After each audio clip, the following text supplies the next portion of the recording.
Ah, 81 siya. Oh. May edad pa si Inay mo si Tito mo. Dito, 83 siya. Ah, si Tito. Ayan. Pero may sakit lang siya. Hindi, ang sakit lang yan. Tuhod. Paa, bako. At saka ayan o, walang pigil sa ihi. Ah! O, ayan o. Alam mo kung bakit palagi naiyak kayo? Ano yan ang diabetes eh? Senyalis ng daba yun. Ako may diabetes na ito. Ihi ka na ihi. Paano mo na ako? Alam mo ginagawa ko? O, sabihin mo sa Sa, kanya. sa umaga, uminom ka lang.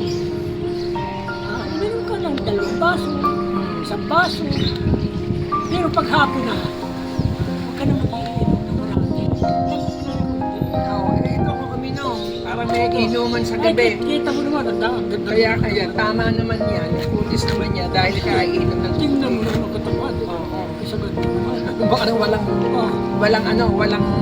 tawag doon. Wala, ako meron. Oo, hindi dry Try skin. ako, try. Kasi nga wala siyang ginawa kundi uminom ng tubig.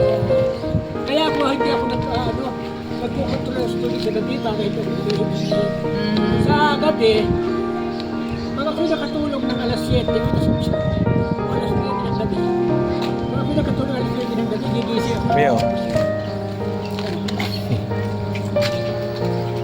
Alas 12, pagkatapos alas 12, na.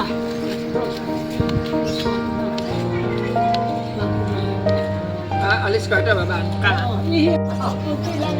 Pero wala ko pa naman. Ay, kalakad po tayo sa kuryente. Pakibayad nga yung pataling ko, lo. Kaya mamatay ka. Si Marlene.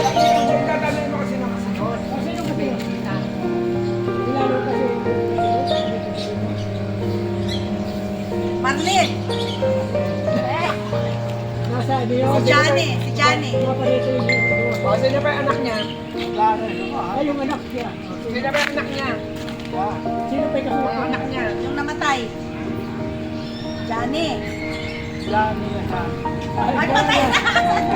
Wala na, nasa hindi na siya. Parang bago pa namatay si Johnny.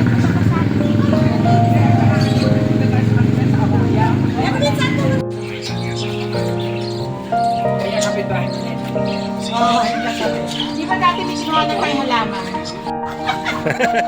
Anak ko siya ka nakatira doon. Nagalaga siya ng apo. Ayos ah. Kapitbahay ko, sabi ko, kapitbahay ko. Kita mo na yung bahay ni Bogdan. Kilala ko sila. Ganda. Kanina, sila mami, kasi ako may kausap Ay, ko hindi ako. pala siya kasama. May Ganda kausap ng ko bahay ako. ni Marlon doon. Ay, ito ganun natin na ngayon. Hindi pa po, pinapagawa. May bahay siya doon, pinapagawa pa lang. Yung katapat niya, yung katapat niya may tindahan, anak ni Bianca pa na nakapagawa.